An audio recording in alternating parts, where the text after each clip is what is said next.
Hey everyone, welcome to another video update for Swipey Rogue. I'm going to do a bit of dev stuff and then I'm going to have the iPod and we'll have some fun. So quickly I'm going to pull from my repo because I've got some new changes that I did on a different machine.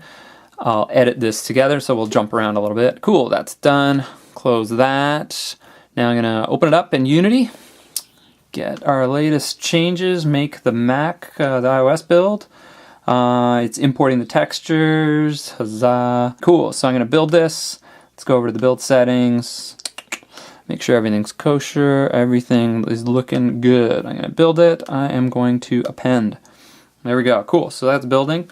Alright, that's finished building. I'm going to pop open the Finder and open the project in Xcode. Cool. I love the moire patterns that happen when you film a screen. Anyway, cool. So here we are. This is good. And I'm going to just go for it. I'm going to let it finish its indexing really quickly. And here it is. Cool. Alright, cool. So let's get to some of the changes first. Again, all the UI is still, most of the UI is still temp. All this is getting replaced. The button's real. Huzzah. These are some of the stats, the global stats, the sum total of all your high scores, and then the sum of how much you've beaten all the fast speed runs by. So those are going to be a couple global leaderboards. This still temp, but it's all working, so I'm very happy about that. Let's jump right in to the molten area or the lava area. These names are going to change several times. This will be a nice map. But again, I'm tracking, the number of rooms you've beaten within an area, the number of challenges you've beaten, the sum of all your high scores, and then the total time under the high score, the speed run time. So that again, each of these will have a leaderboard for total score and for the combined total of your fastest times. So there's going to be a bunch of leaderboards. I'm pretty happy about that. Okay, let's jump right in. Let's see what's new. What is really new is this. This is what's new.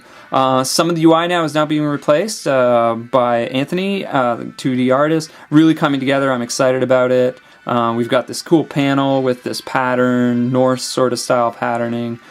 Still working out the font. That's going to change a couple times still. So let's hop into a room. I believe you've probably seen this room a bunch of times, but that's okay. Those are basic stats when we first get in. Other things that are happening now is I've added finally a bit of effect. So when the turrets fire the fireballs, there's a bit of an initial flare that happens, and then there's also a bit of a splash when they collide. So I'm happy about that. It's pretty exciting. Let me go through this quickly. I'll beat this level, and then quickly, let's see, I'll get to the end. Huzzah, there we go, cool. So I've also implemented the panels into the whole end room flow and the summary at the very end. So those are really the big changes. I wanted to show the game running on iOS. Really excited about it. Looking forward to getting some testers soon. So I'm going to be putting out a call for beta testers and we'll talk. So thanks for tuning in and talk to you soon. This was still too long.